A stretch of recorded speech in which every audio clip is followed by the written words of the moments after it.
Author Philip Van Doren Stern got the idea one winter morning in 1938 while he was shaving.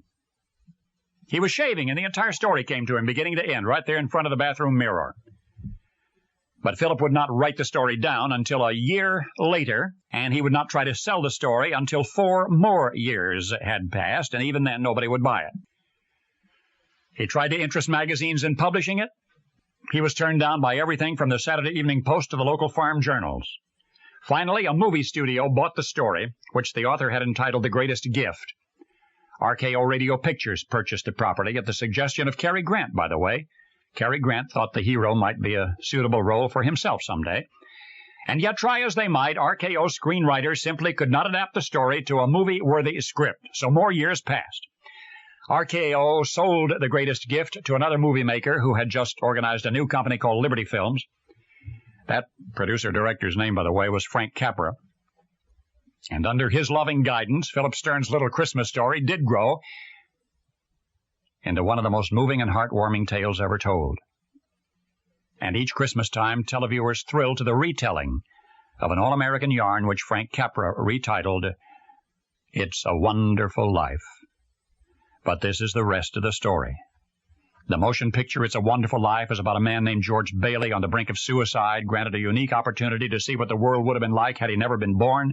It's a Wonderful Life has become a classic, consistently listed by critics among the 10 greatest movies ever made, but it did not become an American cultural phenomenon until the mid-1970s, and there's a reason for that, aside from its intrinsic greatness. For you see, when It's a Wonderful Life first appeared in theaters, December 1946, it received mixed reviews.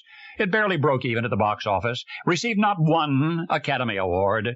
Its less than spectacular reception was a tremendous disappointment to Frank Capra.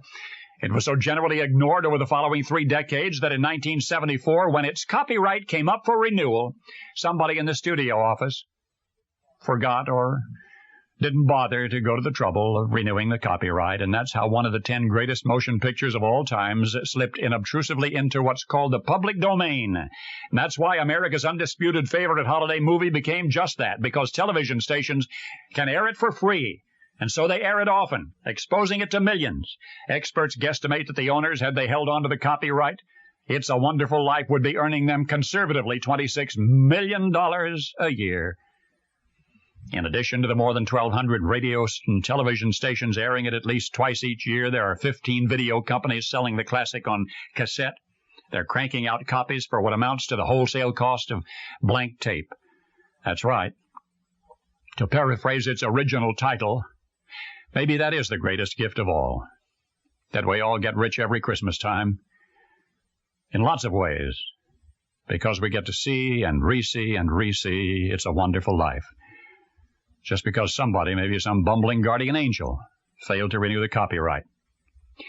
By the way, had that whoever it was back there bothered to renew the copyright, it would have cost his employers a renewal fee of only $4. Merry Christmas. And now you know the rest of the story.